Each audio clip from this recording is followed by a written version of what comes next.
எல்லாம் வச்சுக்கிறான். என்ன இல்ல? கிட்னி இல்ல. கடையில் வாங்குவியா? அடே நீ வச்சுக்கிற கிட்னி உனக்கு போச்ச, கிட்னி போச்ச.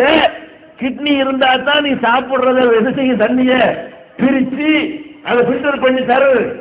அந்த சிறுநீர் வெளியேறினா தான் நீ வாழ இயலு. கிட்னி ஃபெயிலியரா போச்சுன்னு சொன்னா, சிறுநீரகம் பழுதடைந்து விட்டது என்று சொன்னால் உன்னால ஏதாவது செய்ய முடியுமா? அப்ப என்ன செய்யறான்? உன் கிட்னி தர்றியா? 10 லட்சம் ரூபாய் தர்றேன். அப்ப நீ விளங்கன்னு, நீ குடிசையில் இருக்கிற நீ விளங்கன்னு. நம்ம அவனை விட மேல. அவனுக்கு கிட்னி இல்ல, நமக்கு கிட்னி இருக்குது. அவனுக்கு 2 கிட்னியும் இல்ல, நமக்கு 2 கிட்னி நல்லா இருக்குது. அப்ப இது பாக்கியம் இல்லையா? இந்த காசு பணத்தை வச்சுக்கிட்டு பகட்டு காட்ட இயலுமே தவிர, நான் கேட்கிறேன், பணக்காரன் இருக்கிற காரணத்தினால 2 புடி அரிசி சோறாக்கி திங்க இயலுமா அவனுக்கு? அந்த அரைக்கப்படி அரிசி தானுங்க. ஏழை இன்னும் சொல்லுவோம், ஏழை வேணா கொஞ்சம் கூட திம்பான், பணக்காரன் வயிறு அவ்வளவு கூட திங்க இயலாது. அப்ப அந்த அளவுக்கு ருசியா இருந்ததா அவனை திங்க இயல. இவன் பழைய சோத்தையும் ஒரு முளவாயை கடிச்சிட்டு வெட்டுவான், ஒரு வெங்காயத்தை கடிச்சு என்ன செய்வான், சட்டி சோறு சாப்பிடுவான். அப்ப நீ பணக்காரன் கூட தின்று போறியா? என்னங்கிற என்ன பணம், என்ன வீடு மங்களா? இன்னும் சொல்றேன் கேளுங்க, அரண்மனையில் இருப்பானா? இந்த திங்கிறது இப்படி ஒரு ஏழை இருக்கா பாருங்க, பிளாட்பாரத்தில் மேல கூட இருக்காது, போத்திக்கிற போர்வை கூட இருக்காது. 10 மணிக்கு படுப்பான், போன மாதிரி தூங்குவான். எங்க ரோட்லங்க நடைபாதையில படுப்பான், படுத்தவனே செய்வான், தூங்குவான். மழை பெய்யும், ஓரத்துல சாரெல்லாம் அடிக்கும், ஒண்ணுமே தெரியாது, அவன் பாடு தூங்குவான். இவன் இருக்கான யாரு? அப்படி பஞ்சு மெத்த, 1.5 முழத்துக்கு cushion, AC 3 ton AC, room போட்டுருப்பான். 3 டன் ஏசியும் போட்டுக்கிட்டு, குஷனையும் போட்டுக்கிட்டு, மேல போர்வையும் போத்திக்கிட்டு, பக்கத்துல பொண்டாட்டியும் வச்சுக்கிட்டு, நறுமணங்களை ஸ்ப்ரேவர் அடிச்சுக்கிட்டு, மல்லியும் போய் வச்சுக்கிட்டு, பயங்கரமா இருக்கு. படுத்துட்டே கடப்பான், அமௌண்ட்டை பார்த்துக்கிட்டு. தூக்கம் வராது, தூக்கமே வராது. எந்த திருட்டு போய் வருவானோ, எப்போ இன்கம் டாக்ஸ் வருவானோ, எப்ப அந்த வரிக்கார வருவானோ, எப்ப ரெய்டு விடுவாங்களோ, எப்ப சிபிஐ வருவானோ, எப்ப கொள்ளையடிப்பாங்களோ, எப்ப வந்து அரசாங்கத்தை அழித்து போவாங்களோ, அவனுக்கு அரசாங்க தான். அப்ப இவனுக்கு என்ன, அவனுக்கு எதை பத்தியா கவலை இருக்குமா? எதை பத்தியாவது கவலை இருக்குமா? பிளாட்பாரத்தில் இருக்கிறவனுக்கு நம்ம நினைக்கணும், எது மட்டும் பாக்கியம் இல்ல. இந்த உலகத்தினுடைய ஆடம்பரத்தை நீ பெருசா நினைக்கிறீங்க. இதை கொண்டெல்லாம் உனக்கு தூக்கத்தை வாங்க இயலுமா? இதை கொண்டு உனக்கு மிஷினை சரி பண்ண இயலுமா? கெட்டு போச்ச மிஷினு என்ன பண்ணாலும் நீங்க எவ்வளவு நவீன மருத்துவம் வந்துருச்சு. டாக்டர் என்ன பண்ணுவான்? அதுக்கு தகுந்த மாதிரி ஒரு யோசனை தான் உனக்கு சொல்லுவானே தவிர, நான் ரிப்பேர் பண்ணி தந்துடுறேன், நீ பிரியாணி நாளைக்கு திங்கலான்னு சொல்லக்கூடிய டாக்டர் கொண்டு வாப்போம். பெரிய பணக்காரனுக்கு எல்லாம் ரிப்பேரா போச்சுன்னா என்ன செய்வான்? மிஷினை மாற்றி விட்டு வேற மிஷின் வைக்கிறேன்னு சொல்லக்கூடிய டாக்டர் உண்டா? அவனுக்கு என்ன செய்வான்? அடே ரிப்பேர் தான், சரி பண்ண இயலாது. தலைவலினா சரி பண்ணி விடுறவா, காய்ச்சனா சரி பண்ணி விடுறவா, காயப்பட்டா தச்சு விடுறவான்னு சொல்லுவானே தவிர, மெயின் பார்ட்ஸ்கள் போச்சுன்னா என்னமா செய்ய முடியுமா? முக்கியமான பார்ட்ஸ் அவுட்டு தான், பழுதடைஞ்சு அடைஞ்சதுதான். அப்ப நம்ம நினைச்சு பார்க்கணும், இது அல்ல வாழ்க்கை. இதெல்லாம் ஒண்ணுமே கிடையாது. இங்க உள்ள காசு பணம் எல்லாமே ஒண்ணும் இல்ல. இதுக்கு மேல ஒரு நல்ல ஒரு வாழ்க்கை இது, அதை வச்சிருவோம். பெரிய பணக்காரனா இருக்கிறான், பணக்காரனா இருக்கிறனால அவர் 2000 வருஷம் வாழ்ந்துருவாரா? 2000 வருஷம் திங்கிற அளவுக்கு வசதி இருக்குது, இருப்பானா? 2000 வருஷம் வாழ்வானா? வாழ மாட்டான். ஏழை எவ்வளவு நாள் வாழ்றான்? இந்த மாதிரி வசதி உள்ள எவ்வளவு நாள் வாழ்றான்? ஏழை வாழ்றான் 100 வருஷம் வாழ்றான், 70 வருஷம் வாழ்றான். ஏன்? அவன் வேலை செய்யறான், உழைக்கிறான், மிஷின் ஒழுங்கா ரிப்பேர் இல்லாம இருக்கிறது, ஒழுங்கா வேலை செய்கிறது, கொஞ்சம் அதிக நாள் வாழ்றான். 1-2 ஏழைக்கு இருக்கணும் நாசமா போறது காரணம் அந்த கெட்ட பழக்கம், பீடி அடிக்கிறது, தண்ணி அடிக்கிறது, இவனா எடுத்து போட்டு கொண்ட ஒரு தீமையின் காரணமாக வேண்டுமானால் ஏழைகள்ல இந்த மாதிரி செத்து போயிடுவான தவிர, இந்த பழக்கம் எல்லாம் இல்லாத ஒரு ஏழையையும் எதை வேண்டாலும் மேய்ஞ்சிக்கிட்டு இருக்கிற ஒரு பணக்காரனை எடுத்துக்கொண்டால் சராசரியா இவன் தான் கூட வாழ்றான். உன் பணத்தை கொண்டு 2 வருஷம் கூட வாழ முடிச்ச உன்னால, ஒரு 10 வருஷம் அதிகமா நீ வாழ்ந்தியா? இல்ல. அப்ப இந்த மாதிரி நம்ம நினைத்து பார்க்க வேண்டும். இந்த உலகத்துல நிறைய பாக்கியங்களை எல்லாம் நமக்கு தந்திருக்கிறான். அதையெல்லாம் கவனத்துல கொள்ளாம நம்ம எதை மட்டும் நினைக்கிறோம்? இந்த பணம் காசு சொல்லுவோம், இந்த பகட்டு, இதுல இருந்து ஜெயிக்கணும். இந்த ஆடம்பர உலகில் உள்ள பகத்திலிருந்து நம்ம என்ன செய்யணும்? ஜெயிக்கணும், இது அடையணும். நம்முடைய சுவரை விட்டு சித்திரம் வரைய முடியாது. சித்திரம் வரைகிறதா இருந்தா, படம் வரைகிறதா இருந்தா என்ன வேணும்? அதுக்குரிய சுவர் வேணும். சித்திரம் வரைகிறதுக்கு மைய வாங்கிட்டு செவத்தை வித்துவிட்டா, போர்டை வித்துவிட்டா எது போய் வரைகிறது? ஃபர்ஸ்ட் என்ன வேணும்? சுவர் வேணுமா இல்லையா? அப்ப நம்ம என்ன பண்றோம்? சுவரை விட்டுட்டு சித்திரம் வரைகிற மாதிரி நம்முடைய ஈமான, நம்முடைய நம்பிக்கை, நம்முடைய நேர்மையை, நம்முடைய ஒழுக்கத்தை, நம்முடைய பண்பாட்டை, நம்முடைய இறையச்சத்தை விட்டுட்டு இந்த உலகம் தான் வேணும்னு பின்னாடி போய் கொண்டிருக்கிறோம். இதுக்காகத்தான் இஸ்லாம் நமக்கு சொல்லுகிறது, இன்னொரு வாழ்க்கையை நினைச்சு பயந்துக்கடா, தன்னால உன் வாழ்க்கை சரியா போயிடும். இன்றைக்கு எடுத்துக்கிறங்க நபி தோழர்கள் அந்த காலத்து வாழ்க்கை எடுத்துக்கிறங்க. நபிகள் நாயகம் ஸல்லல்லாஹு அலைஹி வஸல்லம் அல்லாஹ் ஒருத்தன்னு சொன்னாங்க. அவங்க எந்த மாதிரி நிலையில இருந்து இதை சொன்னாங்க தெரியுமா? அந்த ஊர்ல அவங்க எல்லாம் பணக்காரர். நபிகள் நாயகம் ஸல்லல்லாஹு அலைஹி வஸல்லம் அவங்க இந்த நான் தான் இறை தூதர்னு சொன்னாங்களே, அந்த சொன்ன நேரத்தில் அந்த ஊர்ல பெரிய செல்வந்தர் யாரு? நபிகள் நாயகம் தான். குர்ஆன்ல எல்லாம் சொல்லி காட்டுறான். வஜதக ஆயிலன் ஃபாகனா, உன்னை வறுமையில இருந்தாய், உன்னை நான் பெரிய செல்வந்தனாக ஆக்கினேன் என்று அல்லாஹ் சொல்லி காட்டுறான். அப்ப நல்ல வசதி படைத்த நல்ல பணக்காரராக நபிகள் நாயகம் ஸல்லல்லாஹு அலைஹி வஸல்லம் அவர்கள் இருந்தாங்க. எப்ப? 40வது வயசுல. நான் இறை தூதர் என்று சொன்னார்களே அந்த காலத்துல. அதனால மனைவிட்ட வந்து ஹதீஜாட்ட வந்து நபிகள் நாயகம் ஸல்லல்லாஹு அலைஹி வஸல்லம் அவர்கள் இறை தூதர் ஜிப்ரீல் வானவர் வந்த செய்தியை சொல்லும் பொழுது அவங்க என்ன ஆறுதல் சொன்னாங்க? உங்களை லா யுஹ்ஸிகல்லாஹு அபதா, அல்லாஹ் உங்களை ஒருபோதும் கேவலப்படுத்த மாட்டான், இழிவுபடுத்த மாட்டான். ஏன்? நீங்க வந்து ஏழைகளுக்கு உதவுறீங்க, அடுத்தவருக்கு துணையா நிக்கிறீங்கன்னு அந்த அம்மா ஆறுதல் சொல்றாங்க. உதவுற அளவுக்கு வசதி, வாங்கி திங்கிற அளவுக்கு வறுமை இல்லை. அப்ப அவ்வளவு வசதியோடு இருந்த ரசூல் ஸல்லல்லாஹு அலைஹி வஸல்லம் அவர்கள் இந்த சத்தியத்தை சொல்றாங்க. சொன்னா அடிக்கிறான், உதைக்கிறான், துன்புறுத்துறான், அவங்கள சேர்ந்தவர்களை எல்லாம் வந்து கொலை செய்யறான், ஊரை விட்டு விரட்டுறான். கடைசியாக அவ்வளவு கஷ்டப்பட்டு சம்பாதித்த சொத்துக்களை விட்டுட்டு ஊரை விட்டு ஓடுனா தான் முடியும் என்கிற நிலைமை வரும் பொழுது இவ்வளவையும் விட்டுட்டு ஓடுனாங்களே, இதை எப்படி தியாகம் பண்ண முடிஞ்சு? ஏன் தியாகம் பண்ணாங்க? ஊர்லயே பெரிய பணக்காரராக இருந்த நபிகள் நாயகம் அவர்கள் இந்த கொள்கையை சொன்னதற்காக எனக்கு கொள்கை தான் முக்கியமே தவிர இந்த வசதி வாய்ப்புகள் இல்லைன்னு போனாங்கல்ல. அதுக்கு என்ன காரணம்? இதை நான் இறைவனுக்காக இழந்தால் எனக்கு இதை விட பெருசு அங்க கிடைக்கும். இந்த நம்பிக்கை தான் அவ்வளவு வறுமையிலையும், அவ்வளவு கஷ்டத்திலையும், அவ்வளவு எதிர்ப்புலையும், அவ்வளவு அடக்குமுறைகளையும், அவ்வளவு அடி உதைகளையும் ஒரே மாதிரி அவர்கள் நிற்க வைத்தது. இப்படி சொகுசான அரண்மனை வாழ்க்கை வாழ்ந்த நபிகள் நாயகம் அவர்கள் இந்த கொள்கையை சொல்லி மதீனாவிற்கு சென்று ஒரு மாபெரும் சக்கரவர்த்தியாக ஆன காலத்தில் கூட அரசாங்க பணத்தை தொட மாட்டேங்கிறாங்க. ஏன் அந்த நிலை வந்துச்சு அவங்களுக்கு? அவங்க ஜனாதிபதி, விரட்டி விடுறோம், அது ஒரு கட்டம். மதீனாவுக்கு போறாங்க, ஜனாதிபதியாக ஆயிடுறாங்க. அவங்க சொல்ல கேட்டால் உலகமே அவங்களை கண்டு நடக்குது.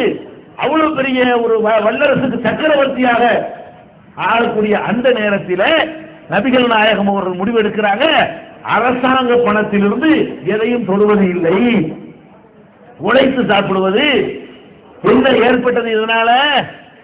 ஆயிஷா நாயகி நபிகள் நாயகத்தினுடைய மனைவி சொல்றாங்க, ஒரு மாதம் கழிந்து விடும், 2 மாதமும் ஓடிவிடும், 3 மாதம் ஓடிவிடும், நாங்கள் அடுப்பே பத்த வச்சிருக்க மாட்டோம்.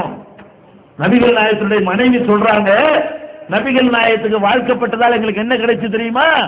1 மாசமே அடுப்பு எரிச்சிருக்க மாட்டோம், இன்னொரு மாசம் அடுப்பு எரிச்சிருக்க மாட்டோம், இன்னொரு மாசம் 3 மாசம் அடுப்பே பத்த வைக்க மாட்டோம். அப்ப கொஞ்சம் கேட்கிறாரு, அடுப்பே பத்த வைக்காது எப்படி வாழ்ந்தீங்க? திங்கணுமே, அடுப்பு பத்த வைக்கலன்னா எப்படி வாழ்ந்தீங்க? ஆயிஷா நாயகி சொல்றாங்க, இன்னமா ஹுவல் அஸ்வதான், பேரிச்சம்பளமும் தண்ணியும் தான். எங்க அடுப்பு அந்த அளவுக்கு வசதி எங்கிட்ட எங்க இருந்துச்சு? அப்ப இந்த வாழ்க்கையை ஏன் அவர்கள் திருப்தியோடு சகித்துக் கொண்டார்கள்? அவர்கள் இந்த கொள்கையை விட்டுட்டு என்ன வேண்டாலும் செய்யலாம் என்று போயிருந்தால், நபிகள் நாயகன் நம்மகிட்ட ஆட்சி வந்துருச்சு, அதிகாரம் வந்துருச்சு, நம்ம இஷ்டத்துக்கு பூந்து விளையாடலாம் அப்படி நினைத்திருந்தால் 3 மாசம் அடுப்பு பத்தாத நிலைமை இருக்குமா? அப்ப இந்த வறுமை அவர்கள் அசைக்கவே இல்லை, அதை ஒரு கஷ்டமாக நினைக்கவே இல்லை, அது ஒரு வெட்கப்படவும் இல்லை. இல்லைன்னு சொன்னா நம்ம வெட்கப்படுவோமே, சாப்பிடலன்னு சொல்ல வெட்கப்படுவோமே, வெட்கப்படவும் இல்லை. அதை மன மகிழ்ச்சியோடு மன நிறைவோடு அவர்கள் சகித்து கொண்ட காட்சியை பார்க்கிறோம்.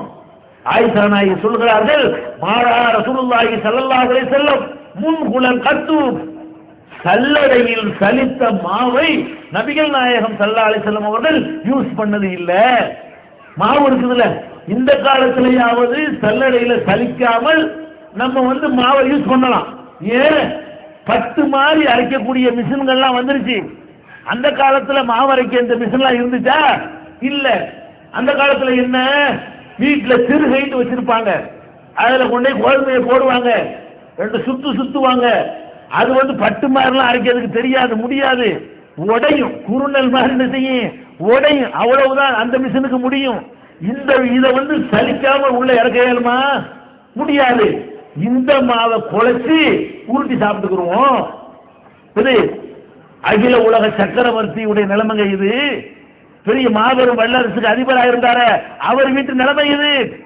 இந்த வறுமை உங்களுக்கு யாருக்காவது இருக்குதா? இல்ல. ஒரே ஒரு ஆள் இப்படி வறுமையில் இருக்கணும் சொல்லுங்க பாப்போம். ஒரு ஆளைக்கு மறு ஆடை இல்லை. யாருக்கு? நபிகள் நாயகம். அப்ப என்ன நீங்க நினைக்கணும், இந்த உலகத்தில் எவ்வளவு கஷ்டம் வரட்டுமே நான் சகித்துக் கொள்வேன். நான் படைக்கப்பட்ட இந்த உலகத்துக்காக இல்லை, அங்கே நல்லா இருப்பதற்காக. வறுமை வந்தாலும் கஷ்டம் வந்தாலும் புள்ள இல்லாட்டாலும் இருக்கிற உள்ள தொலைஞ்சு போனாலும் தருதலையா போனாலும் புருஷன் கைவிட்டாலும் பொண்டாட்டி கைவிட்டாலும் தாய் தகப்பன் துரோகம் செஞ்சாலும் நான் கலங்க மாட்டேன். நான் நானாகத்தான் இருப்பேன், நான் நல்லவனாகத்தான் இருப்பேன். அதில் வர்ற எவ்வளவு கஷ்டத்தையும் சகித்துக் கொள்வேன். அங்கே நான் நல்லவனாக இருக்க வேண்டும். இறைவன் முன்னால் நிறுத்தப்படும் பொழுது குற்றமற்றவனாக பாவமற்றவனாக நான் அங்க போய் நிக்கணும்னு நினைக்கணும். அதுக்குத்தான் அவர்களுடைய வாழ்க்கை உதாரணமா எடுத்து காட்டுறோம். நபிகள் நாயகத்துடைய மனைவியுடைய வாழ்க்கை சல்லடையை நாங்கள் பயன்படுத்தியது இல்லை. நபிகள் நாயகம் ஸல்லல்லாஹு அலைஹி வஸல்லம் வீட்டுல பாருங்க எந்த அளவுக்கு அவங்களுடைய நிலைமை. வீட்டுல தொழுவாங்க இரவு நேரத்துல. வீடுனா என்ன அரண்மனையா? இல்ல. 10க்கு 10 கூட இல்லாத ஒரு சின்ன ஒரு குடிசை. அதுல அவர்கள் தொழும் பொழுது மனைவி படுத்து கிடப்பாங்களா?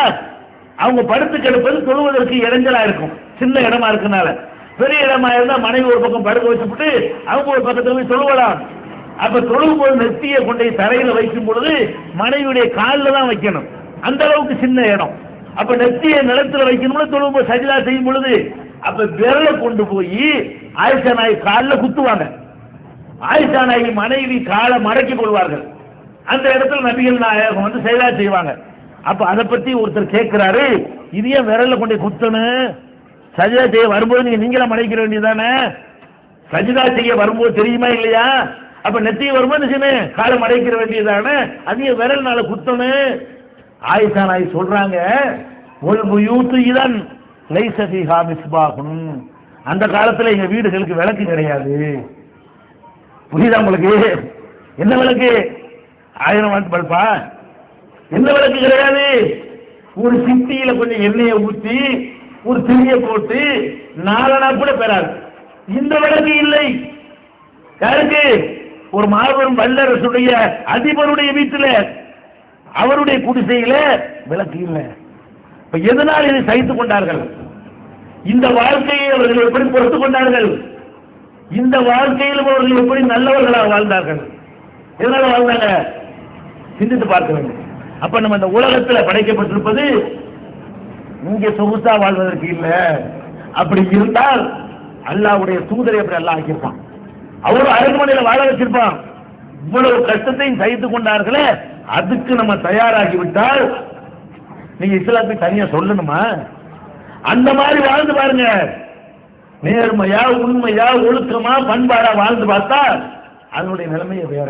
அப்ப இந்த மாதிரியான ஒரு நிலைமையை தான் ஒவ்வொரு நபிகள் நாயகத்துக்கு மட்டுமில்ல, யாருடைய உள்ளத்திலே ஈமான் நுழைந்து விடுகிறதோ, யாருடைய உள்ளத்திலே இறைவனை பற்றிய அச்சம் நுழைந்து விடுகிறதோ, அவர்கள் அனைவருமே ஒவ்வொரு காலகட்டத்திலும் இது போன்றுதான் இருந்திருக்கிறார்கள்.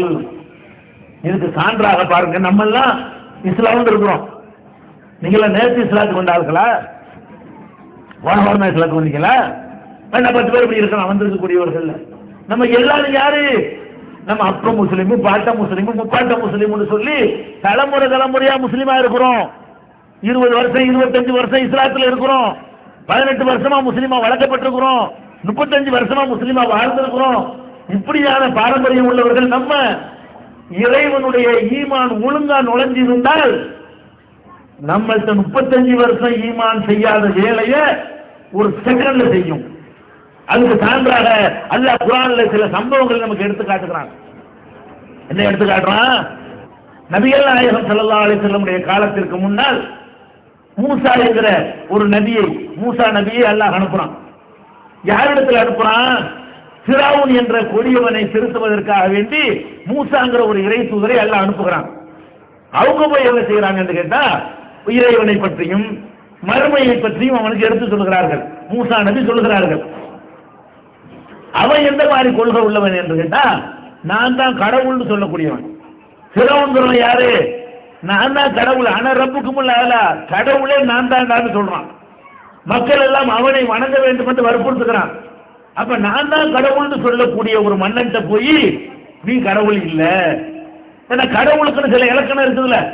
கடவுள்னு சொன்னா என்ன செய்யக்கூடாது? சாப்பிடக்கூடாது, நீ சாப்பிடுற. கடவுள்னா தூங்கக்கூடாது, நீ தூங்குற. கடவுள்னா பொண்டாட்டி புடையில வாழக்கூடாது, நீ வாழ்ற. கடவுள்னா முதுமை அடையக்கூடாது, நீ அடைகிற. கடவுள்னா நோய்வாய்ப்படக்கூடாது, நீ நோய்வாய்ப்படுற. கடவுள்னா கவலைப்படக்கூடாது, நீ கவலைப்படுற.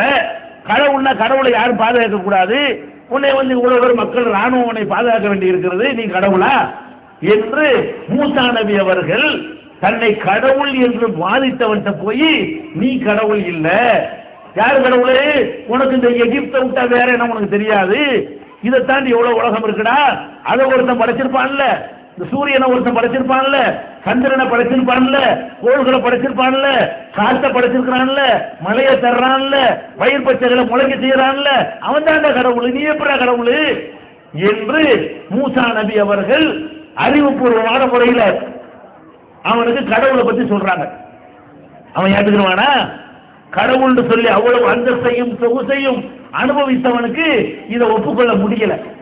மூசா நபி என்ன செய்யறாங்கன்னு கேட்டா இறை தூதர்களை அல்லாஹ் அனுப்பும் பொழுதெல்லாம் இறை தூதருக்கு ஆதாரமா சில அற்புதங்களை கொடுப்பான். சில அற்புதங்களை கொடுத்து அதை நிகழ்த்தி காட்டி இறை தூதர் ப்ரூவ் பண்றதுக்காக வேண்டி மூசா நபி அவர்கள் என்ன செய்யறாங்க? அவங்களுக்கு கொடுத்த அற்புதம் என்னவென்றால் அவங்க கையில ஒரு கைத்தறியை வச்சிருப்பாங்க. அல்லாஹ்வுடைய உத்தரவை பெற்று அது கீழே போட்டாங்கன்னா அது பாம்பாக மாறிடும். இந்த பார்ப்பா, நான் ஒரு மனுஷன் தான், நான் கடவுள் கிடையாது, கடவுள் என்னை தூதரை அனுப்பி இருக்கிறார், அதுக்கு ஆதாரம் வேணுங்கிறியா? இந்த பாரு கடவுள் சொல்லி நான் இதை போடுறேன், பாம்பா மாறுதுல. இதுல என்ன தெரியுது? நான் வந்து ஒரு பெரிய இடத்துல இருந்து வந்திருக்கேன்னு தெரியுதா? ஒரு சூப்பர் பவர் என்னை அனுப்பியிருக்கான்னு தெரியுதா? அதுக்குரிய ஆதாரத்தை கொண்ட காட்டிட்டேனா அப்படின்னு மூசா நபி என்ன செய்யறாங்க? இறைவன் கொடுத்தனுப்பிய இந்த அற்புதத்தை மக்கள் அவன் முன்னாடி போடுறாங்க. அப்போ விளங்கணுமா இல்லையா? அவன் என்ன செய்யறான்? இதானா எது? ஒரு கைத்தறியை போடுறாரு, பாம்பா மாறுதுங்க. அவன் என்ன சொல்றான்? இதானா? இது மாதிரி செய்யறதுக்கு எங்க நாட்டில் எத்தனை மந்திரவாதிகள் இருக்காங்களே, வர்றியா போட்டிக்கு வர்றியா, வச்சுக்கிறோமான்னு கேட்கறான். மூசா நபி என்ன பண்றாங்க? சரி, போட்டி ஏற்பாடாயிருக்கு. என்ன போட்டி? அந்த நாட்டில் உள்ள மந்திரக்காரர்கள் எல்லாம் ஒரு பக்கம் வந்து உட்கார்றாங்க, மூசா நபி ஒரு பக்கம். அப்ப மூசா நபி செய்கிற அந்த அற்புதத்தையும் இவனுடைய அந்த மந்திரத்தையும் போட்டு யார் ஜெயிக்கிறான்னு பார்க்கணும். அதான் போட்டி. உடனே என்ன செய்யறாங்க? அவர்கள் வந்து அவங்களுடைய வித்தையை போடுறாங்க. என்ன போடுறாங்க? கைரத்துக்கு போடுறாங்க, கைத்தறியை போடுறாங்க. அது பாம்பு மாதிரி நெளியுது, நிஜ பாம்பு மாறல. இந்த மந்திர தந்திர வித்தைகள்ல மேஜிக் கலையின் மூலமாக என்ன செய்யறாங்க? அதை பாம்பு மாதிரி காட்சி அளிக்கிற மாதிரி காட்டுறாங்க. உடனே மூசா நபி என்ன செய்யறாங்கன்னு கேட்டா இறைவனுடைய உத்தரவு பிரகாரம் அவங்க கையில உள்ள கைத்தறியை போட்ட உடனே அது நிஜ பாம்பை போல மாறி அவர்கள் செய்து வைத்த வித்தைகளை எல்லாம் விழுங்கியது அப்படின்னு குர்ஆன் சொல்லுகிறது. உடனே பார்க்கறாங்க, யாரு? இந்த மந்திரவாதி. நேற்று வரைக்கும் அவன் யாரு? போட்டிக்கு வந்து நின்ற ஒரு எதிரி. அவன் நினைக்கிறான் நம்ம செஞ்சது தந்திரம், இவர் சொல்ற நெசம். நம்ம எத்தனை வருஷமா இதுல வந்து கொட்டை போட்டுக்கிட்டு இருக்கிறோம், எத்தனை வருஷமா இந்த துறையில நம்ம ஊறி போய் இருக்கிறோம், நம்ம செஞ்சு காட்டினது இந்த ஆள் குச்சத்துக்கு போட்டு என்ன பண்ணிட்டாரு? பிறகு அடிச்சு விட்டாரு. இது வந்து கண்டிப்பா இது எதார்த்தம் உண்மை, நம்ம செய்யறது தந்திரம், இவர் செய்யறது நெசம், இது இறைவனுடைய தூதருங்கிறது இது ஆதாரம் தான் அப்படின்னு சொல்லி அந்த மக்கள் சொல்றாங்க, ஆமன்னா பி ரப்பி மூசா வ ரப்பி ஹாரூன், நாங்கள் மூசாவுடைய இறைவனையும் ஹாரூனுடைய இறைவனையும் நம்புகிறோம். யார் சொல்றா? மூசா நபியோடு போட்டி போட வந்தாங்களே அந்த மந்திரவாதிகள் சொல்லுகிறார்கள், நாங்க மூசா கொள்கை ஏத்துக்கிறோம். இப்ப ஃபிரௌன் என்ன பண்றான்? ஏண்டா, நான் தானே உங்களை கூட்டிட்டு வந்தேன், மூசாவை தோக்கடிக்க தானே கூட்டிட்டு வந்தேன், என்கிட்ட காசு வாங்கிட்டு தானே வந்திருக்கிறீங்க, என்கிட்ட தானே பரிசை எதிர்பார்த்து வந்தீங்க, நான் கூட்டிட்டு வந்து உங்களை போட்டிக்கு வச்சா நீங்க அவரை இறைத்துவன்னு ஒப்புக்கொள்றீங்களா? நான் இப்ப கடவுள் இல்லையா? அவர் தான், அவர் சொல்லக்கூடிய அல்லாஹ்வை தான் ஒத்துக்குருவீங்களா அப்படின்னு சொல்லி அவர்களை மிரட்டுறான். எப்படி மிரட்டுறான்? நீ மாறல என்று சொன்னா உன்னுடைய கையையும் காலையும் மாறுகால் மாறுகையாக வெட்டுவேன். லவ் கத்தி அன்ன ஐதியக்கும் அர்ஜுலக்கும் மின் ஹிலாஃப். மாறுகால் மாறுகைன்னா என்ன? வலது கையையும் இடது காலை கிராஸா வெட்டுறது. இந்த பக்கம் கையை வெட்டினா இந்த பக்கம் காலை வெட்டுறது. அதான் மாறுகால் மாறுகை. அப்ப மாறுகால் மாறுகை வெட்டினோம் உன்னைய அப்படின்னு சொல்லி இந்த சூனியக்காரர்களை, மந்திரவாதிகளை, அந்த வித்தைக்காரர்களை ஃபிரௌன் மிரட்டுகிறான். ஆனா அவங்க உள்ளத்துல இப்பதான் ஈமான் நுழைஞ்சிருக்குது. எப்ப? 2 நிமிஷத்துக்கு முன்னாடி நுழைஞ்சிருக்கிறது. இப்பதான் இந்த அற்புதத்தை பாக்குறாங்க. அவங்க அப்ப முஸ்லீம் இல்ல, அவங்க பாட்ட முஸ்லீம் இல்ல, அவங்க முப்பாட்ட முஸ்லீம் இல்ல, அவங்களும் ஒரு 10 வருஷமா இஸ்லாத்துல இருக்கல. இப்பதான் கண்ணுக்கு முன்னாடி பாக்குறாங்க. இப்பதான் இறை நம்பிக்கை உள்ள போயிருக்குது. மிரட்டுறான். என்ன மிரட்டுறான்? கையையும் காலையும் வெட்டி போடுவேன். இது என்ன வெத்து மிரட்டலா? சொன்னா செய்யக்கூடிய மிரட்டல். நம்ம கூட ஒருத்தன் கோபப்படுற போது ஒரு தகப்பனார் மிரட்டுவார் பிள்ளைய, தோலை உரிச்சிருவான் பாரு, அவருக்கு மாட்டார், நமக்கு தெரியும். மோனை மிரட்டுவார்ல, மகனை அத்தா மிரட்டுவார்லங்க, ஒழுங்கா பாடம் படிக்காட்டி தோலை உரிச்சிருவா, கட்டி வச்சு தோலை உரிப்பாரா? உரிக்க மாட்டான்னு அவனுக்கு தெரியும். இது சும்மா தமாசுக்கு சொல்றாரு அப்படின்னு அவனுக்கு விளங்கு. இவன் மிரட்டல அப்படி மிரட்டலா? இவன் வெட்டுவான். இவன் அப்படி ஆளு, இவன் ஒரு கொடுங்கோலன், இவன் ஒரு சர்வாதிகாரி. அவன் என்ன சொல்றான்? மாறுகால் மார்கை வெட்டுவேன், பழைய வழிக்கு திரும்பிடு அப்படிங்கிறான். அப்ப அந்த மக்களுடைய வாயிலிருந்து இந்த வார்த்தையை அல்லாஹ் குர்ஆன்ல சொல்லி காட்டுறான். ஃபக்லி மான் தகால் இன்னமா தக்லி ஹாதிஹில் ஹயாத் துன்யா. என்ன செய்தார் விளங்குதா உங்களுக்கு? என்ன சொல்றாங்க? இப்பதான் இறை நம்பிக்கை உள்ளத்தில் நுழைஞ்சிருக்கு.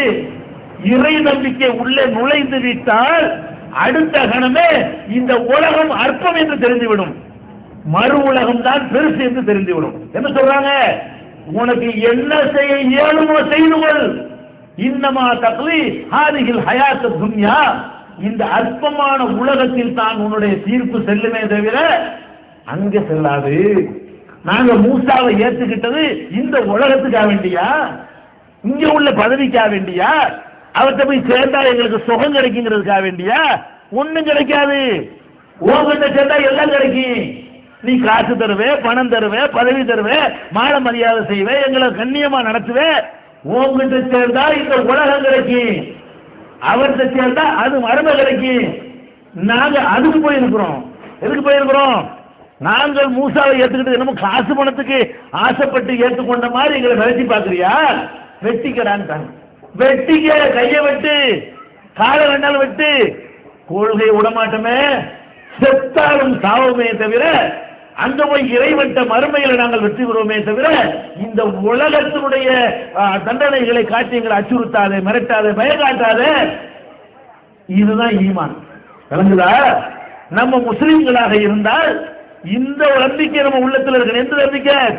இந்த வாழுகிற ஆடம்பர உலகத்தை விட, இந்த அற்ப உலகத்தை விட அது பெருசு, அது சிறந்தது, அது முக்கியமானது, அது அழியாதது, அது நிரந்தரமானது, என்ன வேண்டாலும் கிடைக்கக்கூடியது அப்படிங்கிற ஒரு நம்பிக்கை உள்ளத்துல வந்தாதான் அதுக்கு பேர் இஸ்லாம், அதுக்கு பேர் ஈமான்.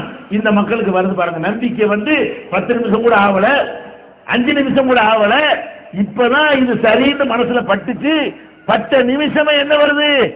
கை போறதை பத்தி பயம் இல்ல, கால் போறதை பத்தி பயம் இல்ல, சித்திரவதையை பத்தி பயம் இல்ல, இந்த உலகத்தில் வர்ற தண்டனையை பத்தி பயம் இல்ல என்று வந்தார்களே. இதுதான் இஸ்லாம் உலகத்துக்கு சொல்லக்கூடிய முக்கிய செய்தி. இந்த அற்ப உலகத்தை நம்பி ஏமாந்துறாரு, நல்ல பண்புகளை விட்டுறாரு, கெட்டவனா மாறிறாத, ஒட்டு மொத்தமா சேர்த்து அங்க மாட்டிக்கிறவ. இன்னொரு சம்பவம், இது ரொம்ப முக்கியமானது, அடிக்கடி நீங்க கேள்விப்பட்டதுதான். இது ஆம்பளைகள் மாதிரிலாம் இருந்துடலாம். பொதுவாக பெண்கள் ரொம்ப பலவீனமானவர்கள் சொல்லுவாங்க. அந்த மாதிரி ஒரு பெண்களை அல்லாஹ் முன்னுதாரணமா எடுத்து காட்டுறான். என்ன காட்டுறான்? நீ உண்மையான முஸ்லீமாக இருந்தால், நீ நிஜமாகவே இஸ்லாத்தில் இருக்கிறது உண்மையா இருந்தால் இந்த பொம்பளை மாதிரி நடப்பாப்போம். அல்லாஹ் குர்ஆன்ல சொல்றான், லரபல்லாஹு மஸலன் லில்லதீன ஆமனு இம்ராஅத் ஃபிரௌன். மூமின்களுக்கு, முஸ்லிம்களுக்கு ஒரு மாடலாக ஒரு பெண்ணை அல்லாஹ் காட்டுகிறான். உங்களுக்கு எல்லாம் மாடல் யாரு தெரியுமா? இந்த பொம்பளை. அவங்க யாரு? இம்ராத்த ஃபிரௌன், ஃபிரௌனுடைய மனைவி. அதே ஃபிரௌன் தான். எந்த ஃபிரௌன் இந்த மந்திரவாதிகளை கொண்டு வித்தைக்காரர்களை கொண்டு மூசா நபிக்கு போட்டி வச்சானோ அவன் மனைவி இருக்கிறாங்களே அவங்க உண்மையை ஏத்துக்கிறாங்க. எந்த உண்மையை ஏத்துக்கிறாங்க? நம்ம புருஷன் கடவுள் இல்ல, இவன் பொய் சொல்லி தெரியுறான். கடவுள் சொன்னா அதுக்கு சில தகுதி இருக்கிறது. மூசா நபி யார கடவுள் சொல்றாரோ அவன் தான் கடவுளா இருக்க முடியும், நம்ம கணவன் கடவுளா இருக்க முடியாதுன்னு அந்த அம்மாவுக்கு பட்டு அந்த அம்மா இறைவனை ஏத்துக்கிறாங்க. ஒரு கடவுள் தான் இருக்க முடியும் ஏத்துக்கிறாங்க. புருஷன் சொல்லு தப்பு, புருஷன் கொள்கை தப்பு, அவனுடைய வாதம் தப்பு, அவனுடைய பிரச்சாரம் தப்பு அப்படின்னு சொல்லி கணவன்கிட்ட எதிர்த்து ஃபைட் பண்றாங்க. நான் அந்த பக்கம் சேர்ந்துட்டேங்கிறாங்க.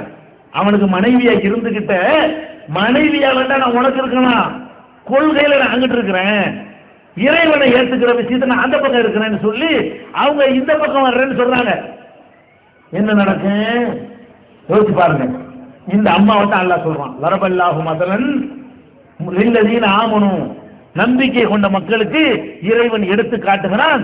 இம்ராத்த ஃபிரௌன், ஃபிரௌன் என்பவனுடைய அந்த கொடுங்கோலனுடைய மனைவியை காட்டுகிறான். அவங்க என்ன செஞ்சாங்க? இது காலத் ஃபர்பிபுனிலி இந்தக பைத்தன் ஃபில் ஜன்னா, இறைவா சொர்க்கத்தில் எனக்கு ஒரு மாளிகையை தா, வனஜ்ஜினி மின் ஃபிரௌன வ அமலிஹி, இந்த ஃபிரௌனிலிருந்தும் அவனுடைய சித்திரவதையிலிருந்தும் என்னை காப்பாத்து, வனஜ்ஜினி மினல் கௌமில் ஸாலிமீன், இந்த அக்கிரமக்கார கூட்டத்திலிருந்து என்னை காப்பாத்துன்னு சொன்னாங்களே. அந்த விஷயத்தில் அந்த அம்மா தான் உலகத்து முஸ்லிம்களுக்கெல்லாம் முன்மாதிரி. ஆம்பளைக்கு அவங்க தான் முன்மாதிரி, ஒரு பொம்பளைக்கும் அவங்க தான் முன்மாதிரி. நீ ஒரிஜினல் முஸ்லிமா இருந்தால், நீ டூப்ளிகேட்டா இல்லாம இருந்தால் நீ என்னவா இருக்கணும்? இந்த அம்மா மாதிரி இருக்கணும். இந்த அம்மா என்ன பண்ணாங்க? அதான் யோசிச்சு பார்க்க வேண்டிய விஷயம். இந்த அம்மா ராணியா இருக்கிறாங்க, ஒரு ராஜாவுக்கு ராணியா இருக்கிறாங்க. ராஜாவுக்கு ராணியா இருந்தா எப்படி வாழ்க்கை இருக்கு? எப்படி வாழ்க்கை இருக்கு சொல்ல முடியுமா? அந்த மாதிரி சொகுசு என்ன வேண்டாலும் கிடைக்கும். இந்த காலத்தில் ஒரு ஜனநாயக நாட்டிலே ஒரு பிரதமருக்கு பொண்டாட்டியா இருந்தா அந்த பொண்டாட்டியை கூட்டிட்டு ஒரு ஊரா சுத்துறான்.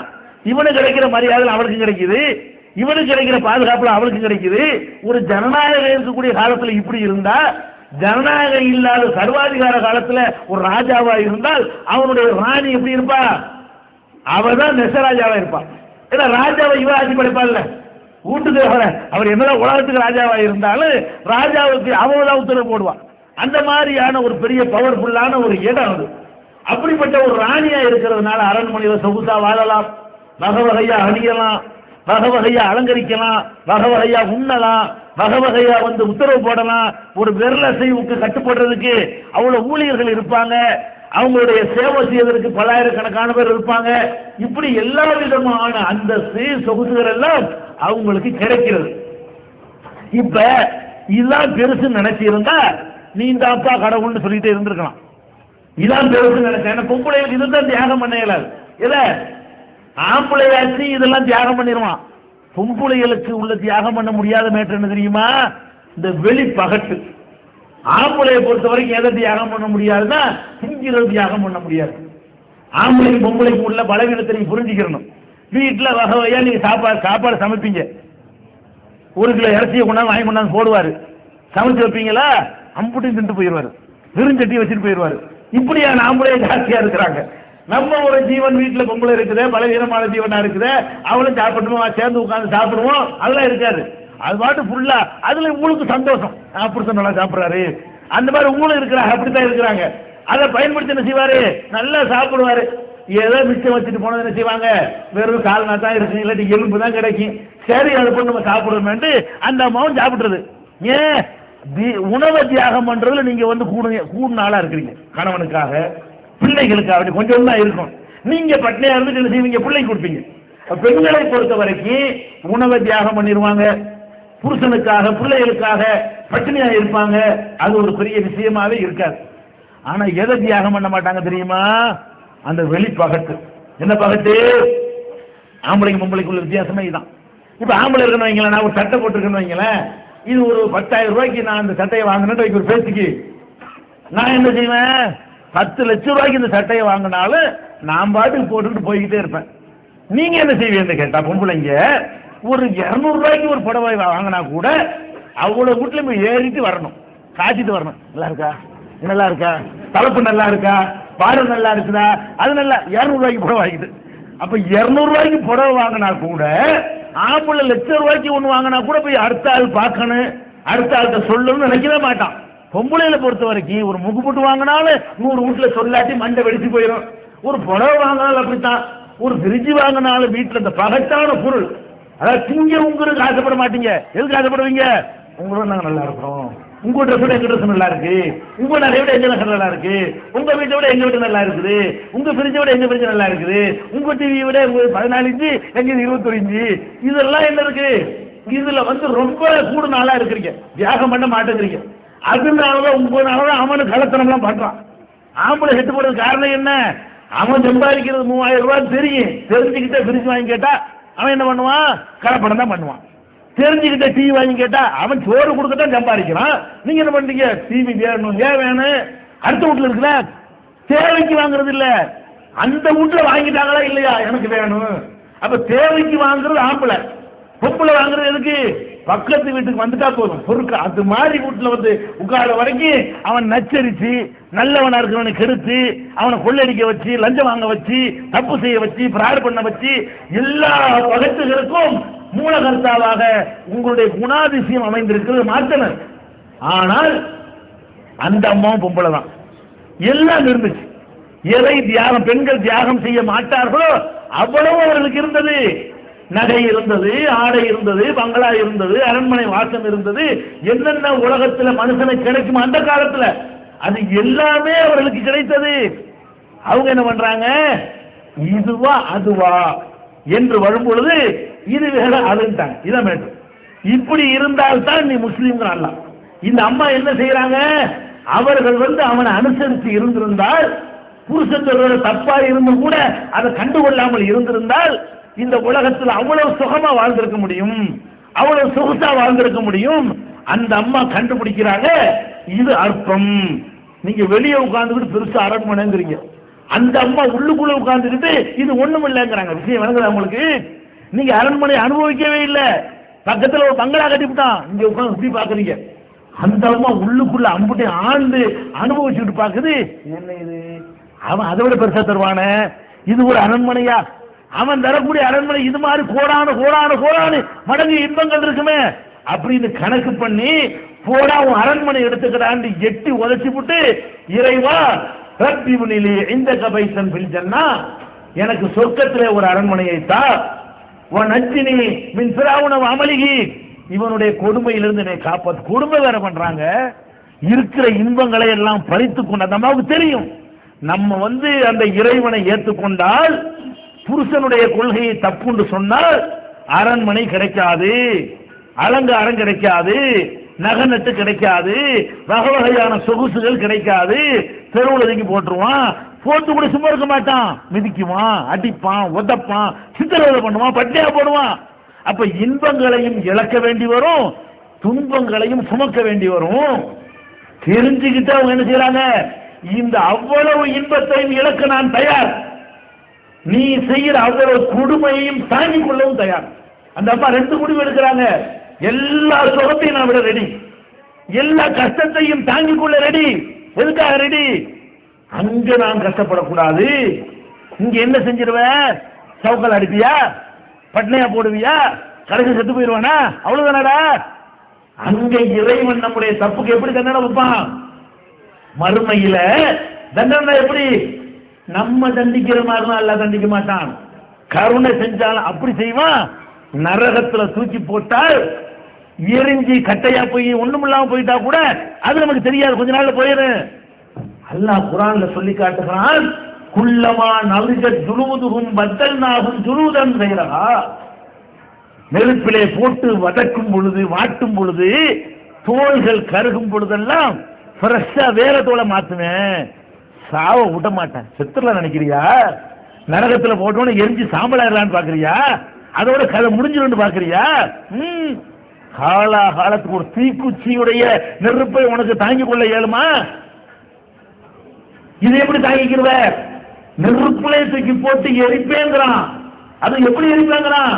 தோலை மாத்திக்கிட்டே இருப்பான். தோல்ல தான் வேதனையை உணரக்கூடிய நரம்புகள்லாம் இருக்கிறது.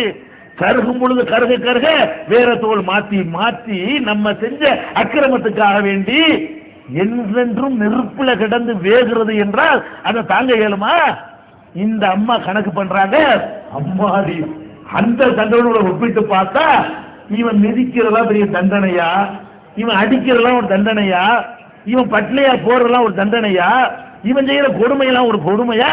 வேணாம், அல்ல அங்க என்ன கொடுமைப்படுத்தாத, இங்க எந்த கொடுமை வேண்டாலும் செய்யட்டும், நான் ஏத்துக்கிற தயார். இன்பத்தை எடுத்துக்கிறோமே, என்ன இன்பம்? இங்க என்ன பெரிய இன்பம் இருக்குங்கிற? ஒரு வீடை கட்டினா எவ்வளவு 50 வருஷம் நிக்குமா? 2 வருஷத்துக்கு புது வீடு வாங்க, அப்புறமேல் 3 வருஷம் பழைய வீடு தான். ஒரு ட்ரெஸ் ஆடை வாங்குற, எத்தனை நாளைக்கு புது ஆடை? ஒரு சலவைக்கு போற வரைக்கும் தான், துவச்சிட்டா பழைய ஆடை. நீ போற ஆடையை புதுசுன்னு சொல்லிக்கிற முடியுமா? கட்டின வீட்டை புதுசுன்னு சொல்ல முடியுமா? வாங்கி காரை வாங்கிட்டு நாளைக்கு வித்தா செகண்ட் ஹேண்ட் ரேட்டு தான். இன்னைக்கு காரை வாங்கி நாளைக்கு வித்தா பழைய காரு வழங்குதா? இன்னைக்கு டிவி வாங்கிட்டு நாளைக்கு வித்தா பழைய டிவி. இன்னைக்கு செல்போனை வாங்கிட்டு ஒரு நாள் யூஸ் பண்ணிட்டு அடுத்தவனுக்கு வித்தீங்கன்னா பாதி காசு தான். அப்ப அந்த மாதிரி எல்லாம் பழசா போகுது. அங்க பழசா போகுமா? அழியுமா? அப்ப அதிகாத என்ன வேண்டாலும் கிடைக்குமா? அங்க போயிட்டோம்னா கேட்டா லகும் ஃபீஹா மா தஸ்தஹில் அன்ஃபுசு, அவர்கள் மனம் விரும்பக்கூடிய அத்தனையும் அங்க கிடைக்கும். இதையெல்லாம் அந்த அம்மா பாக்குறாங்க. எந்த அம்மா? பெருவுடைய மனைவி பாக்குறாங்க. இது என்ன பெரிய அரண்மனை, அவன் தர அரண்மனை, இது என்ன பெரிய ஆடை, அவன் தர, இது என்ன பெரிய அணிகலன், அவன் தரக்கூடிய அணிகலன் இருக்குதுன்னு அப்படி கணக்கு பண்ணி இது எத்தனை வருஷம் அதிகபட்சமா இருந்துட போறோம்? 50 வருஷம் இருப்போமா? 25 வருஷம் இருப்போமா? இன்னும் கொஞ்சம் ஆழமா சிந்தித்து பார்த்தா நம்ம நினைச்சுக்கிட்டு இருக்கிறோம் நம்ம சம்பாதிக்கிற வீட்டில் நம்ம இருப்போம். எப்போ வரைக்கும் நீங்க இருப்பீங்க? இந்த முறுக்கோட இருக்கிற வரைக்கும் தான் நீங்க இருப்பீங்க. அப்புறம் உங்க பிள்ளைய உங்களுக்கு வரட்டுமா? அதுதான் நடந்துட்டு இருக்க உலகத்துல. நீங்க சம்பாதிச்ச வீட்டுல உன் புள்ள உன்னையத்துக்கு தெருவில் போடுவானே, நடக்கத்தானே போகுது. உன் மருமக மாமியார் தெருவில் விட்டுருவாள. நீ மாமியா கொஞ்சம் இளமையா இருக்கிற வரைக்கும் நீங்க முறுக்குல ஆட்டம் போடுவீங்க. அப்புறமேல என்னவாகும்? ஒரு நரம்பு பிடிச்சி இழுத்து படுத்தீங்க, அப்புறம் சாதி அங்க மாறிக்கிறோம் மருமக கையில. அப்புறம் என்னது? நீ பேசாம படுத்து கிடக்க வேண்டியதான். ஊத்துன நாய்க்கு ஊத்துற மாதிரி சட்டில் நான் ஊற்றி வந்தா குடிச்சிட்டு போக வேண்டியதான், கஞ்சி குடிக்க வேண்டியதான். அப்படி இருக்கிற உலகம் இது விளங்கிக்கிறங்க. இதாது என்ன பெரிய உலகம்ங்கிற? இந்த உலகத்துல எதை நம்ப முடியுது?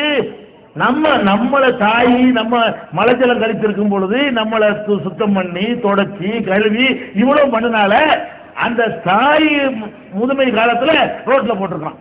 மூத்திர நாசம் அடிக்குது, மழை வாசம் அடிக்குது, வீட்டுக்கு நுழைய முடியல. அதை கழுவி நம்ம தாயை சுத்தப்படுத்த நினைக்கிறானா? எல்லாரும் இதை அனுபவிக்கத்தான் போறீங்க, எல்லாரும் இந்த நிலையை அடையத்தான் போறீங்க. எப்ப சாவாண்டு உங்களுடைய வாரிசுகள் உங்களை எதிர்பார்த்து நினைக்க மாட்டாங்களா? ஏதோ ஒரு மாதிரி அவன் காரியத்தை பண்ணிக்கிட்டே மூத்தா போயிட்டா ஒண்ணும் இல்ல, படுக்கையில கிடந்தான்னு வைங்க, அது நீங்க கிடந்தாலும் சரி நான் கிடந்தாலும் சரி, எப்ப இவன் தொலைவான்? பொண்டாட்டி நினைக்குவா, புருஷன் நினைக்குவான், பிள்ளை நினைக்கும், மருமகன் நினைக்கும், எல்லாம் நினைக்கும். எந்த உலகத்துக்கு ஆசைப்பட்டுக்கிட்டு எதை இழக்க போறீங்க? இந்த அற்பமானதுக்கு ஆசைப்பட்டுக்கிட்டு மறுமை இழந்துருவீங்களா? அப்ப நம்ம நினைக்கணும், இந்த உலக வாழ்க்கை ரொம்ப அற்பமான வாழ்க்கை, நிரந்தரம் இல்லாத வாழ்க்கை, சாஸ்வதம் இல்லாத வாழ்க்கை, பல குறைபாடுகள் உள்ள வாழ்க்கை, மன நிறைவடையாத வாழ்க்கை. அந்த ஒரு வாழ்க்கை தான் நமக்கு முழு நிறைவு தரக்கூடிய வாழ்க்கை. இதை உணர்ந்து நடக்கக்கூடிய நன்மக்களாக மாறுவதற்கு தான் இந்த தலைப்பு. ஆடம்பர உலகமும் என்னது அழியாத மறுமையும். இந்த ஆடம்பர உலகம் வந்து அழிஞ்சு போயிடும், அழியாத ஒரு பெரிய பாக்கியம் இருக்கிறது. அந்த பாக்கியத்துக்காக வாழக்கூடிய நன்மக்களாக அல்லாஹ் ரப்பல் ஆலமீன் நம் அனைவரையும் ஆக்கி அருள் புரிவானாக என்று கூறிக்கொண்டு முக்கியமான ஒரு விஷயத்தை சொல்ல வேண்டியிருக்கிறது. என்னன்னு கேட்டா 1980 இந்த ஏகத்துவ பிரச்சாரத்தை நம்ம தமிழகத்தில் துவக்கி கிட்டத்தட்ட 27 ஆண்டுகள் இன்னைக்கு நிறைவடைஞ்சிருக்கிறது. இந்த 27 ஆண்டுகளுடைய இடைவிடாத பிரச்சாரத்தின் மூலமாக நிறைய மக்கள் மத்தியில மாற்றங்களை நம்ம ஏற்படுத்தி இருக்கிறோம்.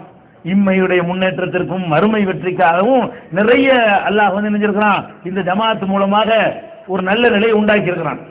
இதை இன்னும் சிறப்பாக செய்வதற்காக வேண்டி, இந்த ஏகத்துவ எழுச்சியை பறைசாற்றுவதற்காக வேண்டி தஞ்சாவூர்ல ஒரு பிரம்மாண்டமான தௌஹீத் எழுச்சி மாநாடு நாங்கள் ஏற்பாடு செய்திருக்கிறோம் இந்த ஜமாத் மூலமாக. நீங்க மாநாடு என்று நினைத்துக் கொள்ளக்கூடாது. இந்த மாதிரி கூட்டி வச்சுக்கிட்டு 2 நாளைக்கு 2 நாள் மே 10, 11 2 நாள் பயான் பண்ணிக்கிட்டே இருப்பாங்க. 48 மணி நேரம் உட்கார இயலுமா அப்படின்னு நினைச்சிடக்கூடாது. மாநாடு என்று சொன்னால் நீங்கள் தமிழகத்தில் எங்கேயும் கண்டிராத ஒரு மாநாடு, நீங்கள் கற்பனை செய்து பார்த்திராத மாநாடு. மாநாடு என்பது வெறும் பயானாக மட்டும் இல்லாத பலவிதமான அம்சங்களை கொண்டதாக அந்த மாநாட்டை நாங்கள் வடிவமைத்திருக்கிறோம். அந்த மாநாடு எப்படி இருக்கும் என்று கேட்டால், அந்த மாநாட்டினுடைய 2 நாட்களும் ஒரே ஒரு நேரத்தில் தான் எல்லோரும் ஒன்னா கூடி ஒரு 2 மணி நேரம் 3 மணி நேரம் உரை கேட்பீர்கள். மீதி நேரமெல்லாம் எடுத்துக்கொண்டீர்களேயானால் 35க்கு மேற்பட்ட அரங்கங்கள் இருக்கும். ஒவ்வொரு அரங்கத்திலையும் ஒவ்வொரு விதமான நிகழ்ச்சிகள் நடந்து கொண்டே இருக்கும். எல்லாம் வேணுங்கிற தேர்ந்தெடுத்து போய் அதில் என்ன செய்யலாம், பயன்படுத்திக் கொள்ளலாம். கண்காட்சி ஒரு பக்கம் நடக்கும், குரான் கண்காட்சின்னு ஒரு கண்காட்சி இருக்கும். அந்த காலத்தில் இந்த காலத்தில் உள்ள குரான்கள், கையால் எழுதின குரான்கள், இப்படி குரான்கள், இப்படி பெரிய குரான்கள், இப்படி ஒவ்வொரு காலத்திலும் எழுதப்பட்ட அச்சிடப்பட்ட எல்லா விதமான குரான்களும் அங்கு ஒரு கண்காட்சிக்கு வைக்கப்பட்டிருக்கும். நூல்களுக்கான கண்காட்சி தனியாக இருக்கும். இஸ்லாம் தொடர்பான சாப்ட்வேர்கள் என்னென்னலாம் வந்திருக்கிறது என்று கம்ப்யூட்டர் கண்காட்சி ஒரு பக்கம் நடந்து கொண்டே இருக்கும். இஸ்லாமிய வரலாற்று கண்காட்சி என்று ரசூல் ஸல்லல்லாஹு அலைஹி வஸல்லம் வரலாறை விளக்கக்கூடிய வகையில், அப்படி அவங்க பிறந்தது வந்தது, இதான் ஹிரா, இதான் மக்கா, இதான் மதீனா, இதான் ஹிஜ்ரத் செஞ்ச பாதை அப்படின்னு உங்களுக்கு டெமோ மூலமாக விளக்கி காட்டக்கூடிய வகையில் கண்காட்சி இருக்கும். இந்த சுதந்திர போராட்டத்திற்காக வேண்டி இந்த நாட்டில் நம்ம என்னென்ன தியாகம் எல்லாம் செஞ்சோம், யார் யார் என்னென்ன தியாகம் செய்தார்கள் என்பதெல்லாம் விளக்கக்கூடிய கண்காட்சிகள் அதில் இடம்பெற்றிருக்கும். இஸ்லாம் இன்னைக்கு விஞ்ஞானத்தை தெளிவாக சொல்லக்கூடிய ஒரு மார்க்கம், அறிவியல் அன்னைக்கே முன்னறிவிப்பு செய்த மார்க்கம். என்னென்ன விஷயங்களை எல்லாம் குர்ஆன் அன்னைக்கே சொன்னது, அதை பற்றி விஞ்ஞானிகள் இன்னைக்கு என்ன சொல்றான் என்று கம்பேர் பண்ணி குர்ஆனோட விஞ்ஞானத்தை விளக்கக்கூடிய வகையில் அது ஒரு கண்காட்சி நடந்து கொண்டே இருக்கும். அதே மாதிரி குடும்ப பிரச்சனைகள், சட்ட பிரச்சனைகள் சிக்கி தவிப்பவர்களுக்கு ஆலோசனை சொல்வதற்காக வழக்கறிஞர்களை வைத்து அது ஒரு அரங்கம் வச்சிருப்போம். யாருக்கு சட்டம் வேண்டால் ஃப்ரீயாக போய் நீங்கள் தெரிந்து கொள்ளலாம். அதே மாதிரி காசு பணத்தை வச்சிருக்கிறவங்க என்ன தொழில் செய்யறது தெரியாம தடுமாறுறீங்களா, பொருளாதார நிபுணர்களை வைத்து 1 லட்ச ரூபா வச்சுட்டு என்ன செய்யலாம், 2 லட்ச ரூபா வச்சுக்கிறார் என்ன செய்யலாம், அடுத்தவண்ட கையை இருந்தாம எப்படி முன்னேறலாம் என்று வழிகாட்டுவதற்காக அதுக்கு ஒரு அரங்கம் தனியா இருக்கும். அந்தந்த செக்ஷனை தேர்ந்தெடுத்து அவங்க போயிடுவாங்க. இளைஞர்கள் இருக்கிறார்களா, என்ன படிக்கலாம், என்ன படிச்சா என்ன வேலை கிடைக்கும், அது எந்தெந்த கல்லூரிகள் இருக்கிறது, எதில் அப்ளை பண்ணலாம், எதுக்கு பிரகாசமான எதிர்காலம் இருக்கிறது, வசதி இல்லாத மாணவர்களுக்கு உதவிகள், நிதி உதவிகள் அரசாங்கத்தில் இருந்தும், தொண்டு நிறுவனம் எப்படி எப்படி பெறலாம், யார் யாரெல்லாம் உதவி செய்யறா என்கிற விவரங்களை எல்லாம் கேட்டறிய நினைத்தால் அங்கனே கேட்டுக்கொள்ளலாம். அதே மாதிரி கேள்வி பதில்களை சொல்வதற்காகவே பெரிய அரங்கம், மாநாட்டு கேள்வி மாதிரி இல்ல, தனியா போய் உட்கார்ந்து 10 கேள்வி இருந்தா அப்படி விளக்கம் சொல்லுவாங்க. ஒவ்வொரு தனிநபரும் தனித்தனியாக சந்தித்து ஆண்களுக்கு விளக்கம் சொல்ல ஆண் ஆலிமாக்களும், பெண்களுக்கு விளக்கம் சொல்ல பெண்களை வைத்து என்ன செய்யறோம், நம்ம அதற்கான விளக்கம் தனியா பண்றோம். இப்படி பல மேஜிக் நிகழ்ச்சிகள், இப்படி பல, அது பார்த்தாலே நீங்கள் வியப்படைகிற வகையில் 2 நாளும் குழந்தைகளுக்கு பொழுதுபோக்கு அம்சங்களை அதில் என்ன செய்யறோம், குழந்தைகள் வந்து சிரமப்படக்கூடாது இல்லையா, அப்படி எல்லா விதமான வசதிகளோட 100 ஏக்கர் நிலப்பரப்புல, 100 ஏக்கர்னா பார்த்துக்கங்க, அவ்வளவு பெரிய இடத்துல ஒரு நகரத்தை உருவாக்கி உள்ள நுழைந்து விட்டால் இஸ்லாத்தை பற்றி உங்களுக்கு இருக்கிற எல்லா சந்தேகங்களையும் தீர்த்து கொண்டு செல்ற வகையில் அது பயனுள்ளதாக இருக்கும். இப்பவே அதுக்கு வருவதற்காக காசு பணத்தை இந்த மாதிரி ஓசியில கூட்டிட்டு போற கூட்டம் இல்லை, இது அதுக்கு மாதிரியான ஏற்பாடுலாம் செய்யல, நம்ம அரசியல் நடத்தல. நீங்க இப்ப இருந்து என்ன செய்யுங்க, 50-100 சேர்த்துக்கிட்டு வந்து அந்த மாநாட்டுக்கு வருவதற்காக வேண்டி உங்களை வந்து 2 நாள் தங்கிட்டு குறைந்த செலவுல உங்களுக்கு செலவுல தான் உணவுகள்லாம் கிடைக்கும். அதுக்கே எங்களுக்கு 1 கோடி ரூபாய் செலவாகும். இந்த மாநாட்டில் உள்ள அவ்வளவு வேலைகளை செய்வதற்கு மக்கள் தருவாங்க. இன்ஷா அல்லாஹ் அது மக்கள்கிட்ட வாங்கி அந்த பணியை நம்ம செய்வோம். அந்த அளவுக்கு இந்த ஜமாஅத் வளர்ந்திருக்கிறது. இவ்வளவு பிரம்மாண்டமான ஏற்பாடை எப்படி செய்தார்கள் என்று அதுக்காக ஆரம்பம் இருக்காது, வீண் விரயம் இருக்காது, இஸ்லாம் தடுத்து இருக்கிற எந்த ஒரு விஷயமும் இருக்காது. அந்த மாதிரியான ஒரு பல அம்சங்கள் நான் சில சொல்லியிருக்கிறேன். இன்னும் பல வித்தியாசமான முறையில் நடக்கிற இந்த மாநாட்டிற்கு நீங்கள் தயாராகி கொள்ள வேண்டும், அடுத்தவருக்கு சொல்ல வேண்டும். ஒட்டுமொத்த ஆழந்தூரம் எங்க இருக்கணும், இன்ஷா அல்லாஹ் மே 10-11 தஞ்சையில் இருக்க வேண்டும். அஸ்ஸலாமு அலைக்கும்.